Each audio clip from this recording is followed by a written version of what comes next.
기도하겠습니다. 주님, 우리의 영혼의 깊은 변천과 성장을 향해 나아가는 이 여정에서 우리를 인도하시는 주님, 우리는 주의 은혜와 사랑에 감사드립니다.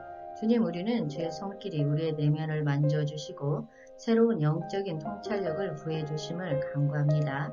주님, 이 세계의 시선과 평가를 떠나 주의 말씀을 따르며 성장해가는 과정에서 우리를 인도하여 주옵소서. 감사합니다. 예수님 이름으로 기도하였습니다. 아멘. 샬롬, 기쁜 소식, 아름다운 소식을 전해드리겠습니다. 이 시간 영혼의 깊은 변천과 성장이란 주제를 가지고 말씀을 전하도록 하겠습니다.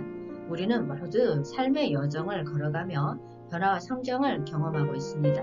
그러나 이 변화와 성장이 얼마나 깊고 의미 있는 것인지에 대해서는 종종 생각해 보지 않을 때가 있습니다. 성경은 우리에게 하나님의 뜻과 사랑을 전달하는 보물 상자입니다. 그 안에는 영혼의 변천과 성장에 관한 지혜로운 말씀들이 담겨 있습니다. 이 말씀을 통해 우리는 어떻게 하나님의 인도와 지도 아래에서 영혼이 깊이 변화하고 성장할 수 있는지 알아볼 것입니다.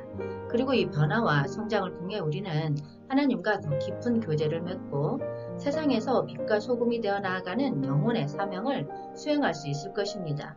창세기 2장 7절 말씀에 여호와 하나님이 땅의 흙으로 사람을 지으시고 생기를 그 코에 불어넣으시니 사람이 생명이 되니라. 아멘. 여호와 하나님이 땅의 흙으로 사람을 지으시고 라는 말씀은 영혼의 중요성과 깊은 의미를 강조합니다. 영혼이 인간의 본질적인 부분으로서 하나님과의 관계와 영적인 차원을 나타내는 것을 보여줍니다. 첫 번째, 영혼이 기원과 의미입니다. 아담이라는 히브리어 단어는 사람 또는 남자를 나타내며 아담아는 흙이나 땅을 의미합니다. 이는 인간의 육체적인 면과 연결되어 있지만 동시에 흙에서 나온 영혼은 삶과 생명의 원천이 됩니다. 이 말씀은 우리의 영혼이 육체를 초월하고 더 높은 영적인 현실을 나타내는 것을 암시합니다. 두 번째, 영혼의 관계와 의존입니다. 생명의 숨은 하나님이 인간에게 불어넣어 준 것으로 이를 통해 사람이 살아 움직이는 존재, 생명체가 되었다는 것을 나타냅니다. 이것은 우리의 영혼이 하나님과 직접 연관되어 있으며 하나님의 섭리에 따라 존재하고 의존한다는 사실을 강조합니다. 영혼은 우리의 생명과 존재의 근본적인 원천이며 이를 통해 우리는 하나님과의 끊임없는 관계 속에서 의미 있는 삶을 살아갈 수 있습니다. 세 번째, 영혼의 변화와 성장입니다. 인간의 창조가 순전히 물리적인 존재가 아니라 영적인 성장과 변화를 통해 완전한 존재로 발전해 나갈 수 있는 기회임을 시사합니다. 영혼은 하나님의 숨을 받아 창조되었기 때문에 우리는 영적인 성장과 변화를 통해 하나님과 깊은 관계를 형성하며 더욱 높은 영적인 차원으로 나아갈 수 있습니다. 이러한 영혼의 중요성은 우리가 단순히 육체적 존재가 아니라 영적인 차원에서 하나님과의 관계를 맺고 의미 있는 삶을 살아갈 수 있음을 보여줍니다. 우리의 영혼은 하나님과의 만남과 교류를 통해 깊은 의미를 얻으며 성장과 변화를 통해 더욱 완전한 존재로 성장할 수 있는 보다 큰 가능성을 안고 있습니다. 인간 영혼은 하나님과의 관계를 통해 시작되었습니다. 창세기 3장에서 아담과 하와는 에덴 동산에서 하나님과 함께 교류하며 살았습니다. 하나님과의 교제를 통해 영혼은 하나님의 뜻과 계획을 알아가고 인간의 창조적인 존재를 깨닫게 되었습니다. 그러나 인간은 타락과 제약에 빠져 하나님과의 관계가 손상되었습니다. 그럼에도 불구하고 하나님은 영혼을 회복시키기 위해 계획을 세우셨습니다. 성경은 하나님의 구원 계획과 인간 영혼의 회복을 다루는 이야기로 가득 차 있습니다. 로마서 5장 12절 말씀에 그러므로 한 사람으로 말미암아 죄가 세상에 들어오고 죄로 말미암아 사망이 들어왔나니 이와 같이 모든 사람이 죄를 지었으므로 사망이 모든 사람에게 이르렀느니라. 아멘. 한 사람으로 말미암아 죄가 세상에 들어오고 죄로 말미암아 사망이 왔나니 라는 부분에서 아담의 죄악으로 인해 세상에 죄와 사망이 진입하였음을 명확하게 보여줍니다. 이와 같이 모든 사람이 죄를 지음으로 사망이 모든 사람에게 이르렀느니라는 말씀은 아담의 죄로 인해 모든 인간이 죄와 사망의 영향을 받았음을 강조합니다. 이로써 모든 사람들이 아담과 연관되어 있으며 아담을 통해 죄와 사망의 결과를 경험하고 있다는 사실을 드러냅니다. 이 말씀은 인간의 타락과 죄의 현실을 강조하며 동시에 하나님의 구원 계획의 필요성을 강조합니다. 우리 자신의 노력과 능력으로는 죄와 사망의 문제를 해결할 수 없다는 사실을 암시하며 하나님의 구원에 의존해야 함을 강조합니다. 아담의 범죄로 인해 발생한 주요 결과는 죽음입니다. 이 죽음은 물리적인 생물학적인 죽음뿐만 아니라 영적인 죽음, 즉 하나님과의 관계 단절을 의미합니다. 인간은 이로 인해 영적으로는 고통과 분리를 경험하게 되었습니다. 이와 같이로 시작하는 부분은 아담의 죄와 모든 사람들의 연관성을 강조하며 아담의 행동이 모든 인류에게 미치는 영향을 엿볼 수 있습니다. 각 개인은 아담과의 연결을 통해 죄와 타락의 영향을 받고 이로 인한 문제를 직면하고 있음을 드러냅니다. 이로써 이 문장은 아담의 죄와 그 결과로 인한 죄와 사망의 영향을 설명하면서 동시에 하나님의 구원 계획과 인간의 의존의 필요성을 강조하여 믿음과 변화를 이룰 수 있는 길을 제시하고자 합니다. 인간이 타락과 죄악에 빠지자 하나님은 영혼을 회복시키기 위해 계획을 세우셨습니다. 예수 그리스도의 강림과 십자가의 역사입니다. 예수 그리스도는 인간의 죄를 대신하여 십자가에 몸을 내주심으로써 영혼의 구원과 회복의 길을 열어주셨습니다.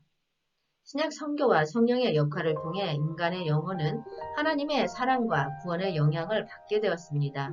성령은 영혼을 변화시키고 성장시키며 하나님과의 교제를 더 깊게 만들어줍니다.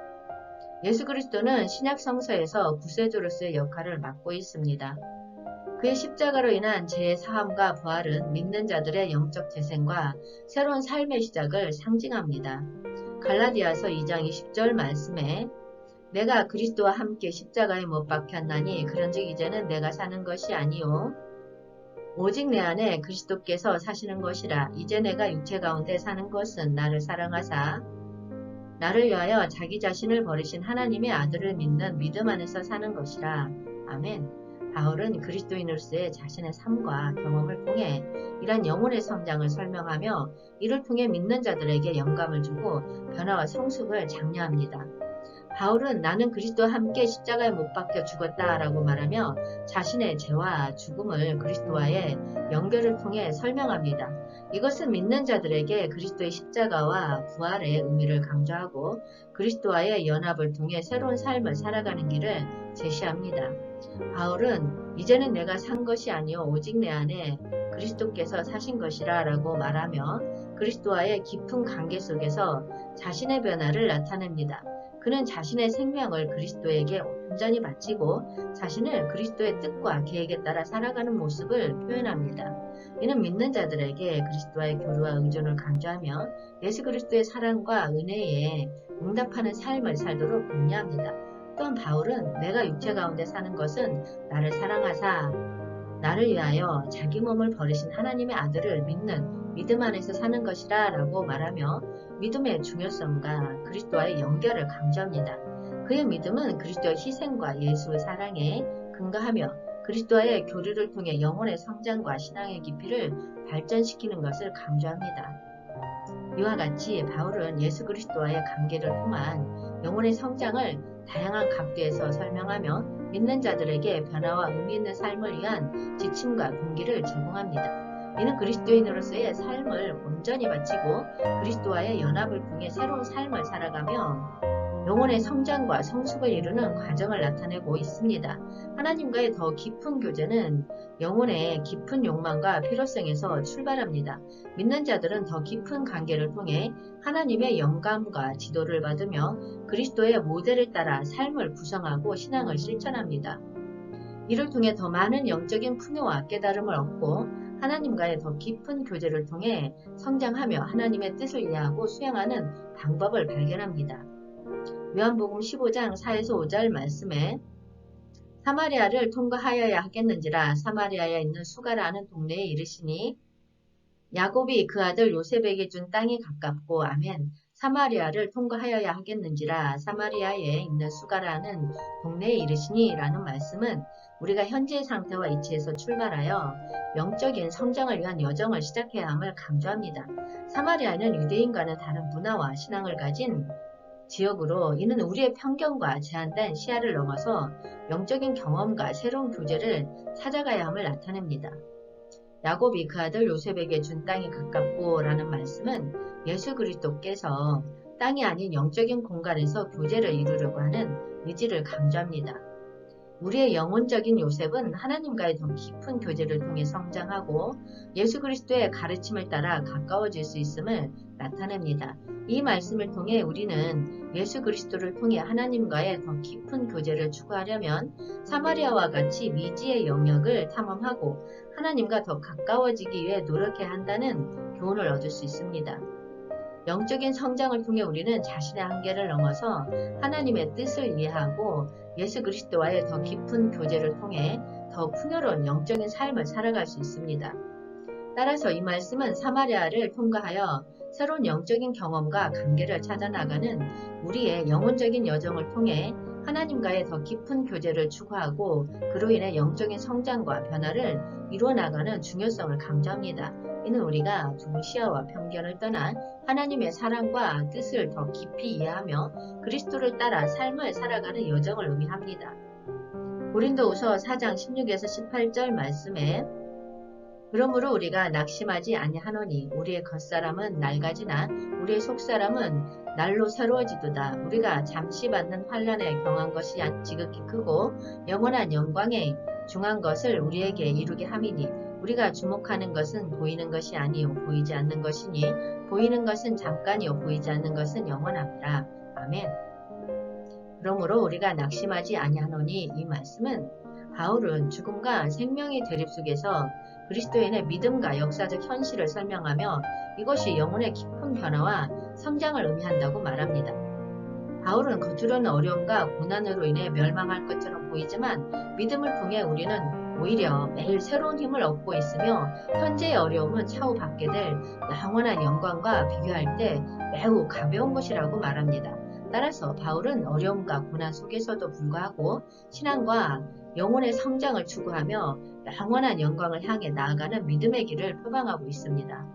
바울은 우리가 겉으로는 어려움과 고난을 겪을 수 있지만 내면에서는 낙심하지 않고 항상 새로운 기운을 얻는 이유를 근거를 제시하고 있습니다. 이 근거는 바로 현재 당하는 고난이 미래에 오는 영광의 무거운 것에 비해 매우 가벼운 것이기 때문입니다.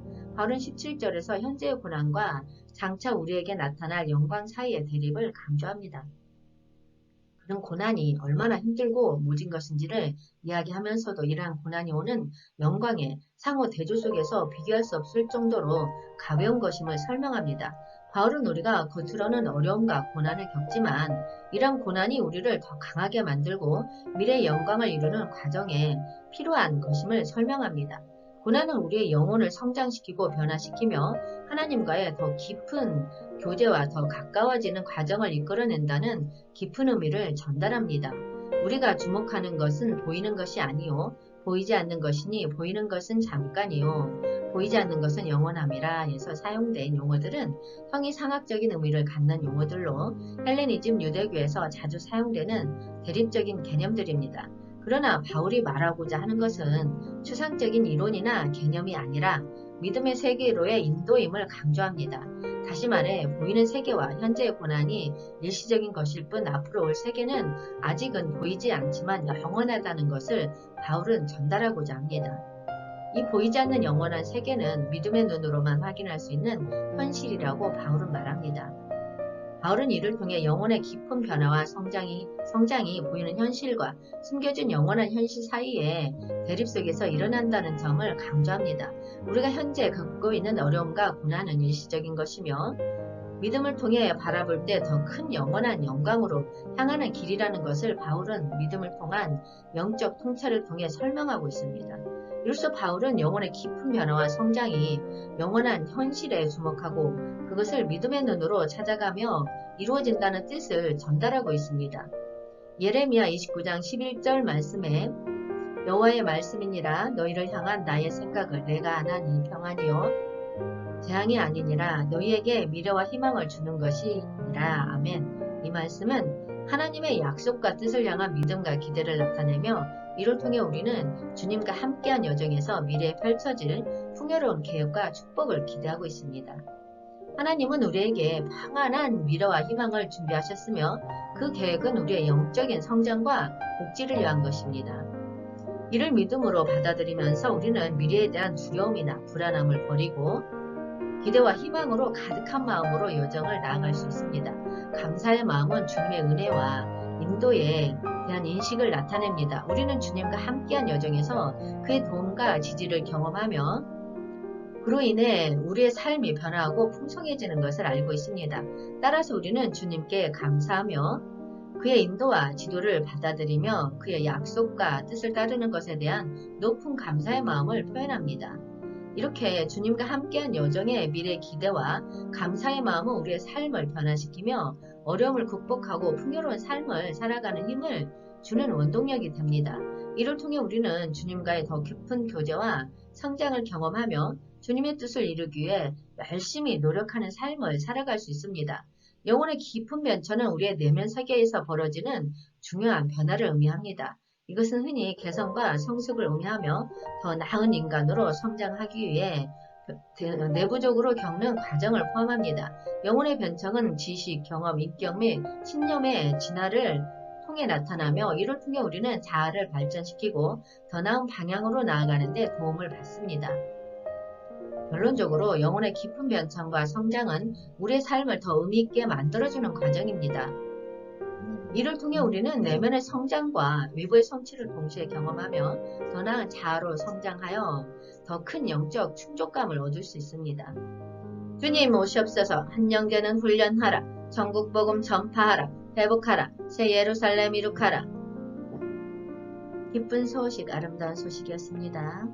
기도하겠습니다. 주님, 우리의 영혼이 변화하고 성장함으로써 주의 이름을 더욱 영화롭게 하고 우리 주변의 세상에 주님의 사랑과 진리를 빛나게 하기를 소망합니다.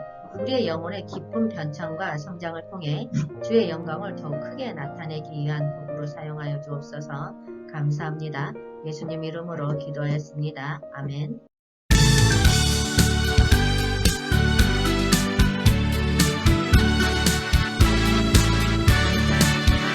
내 영혼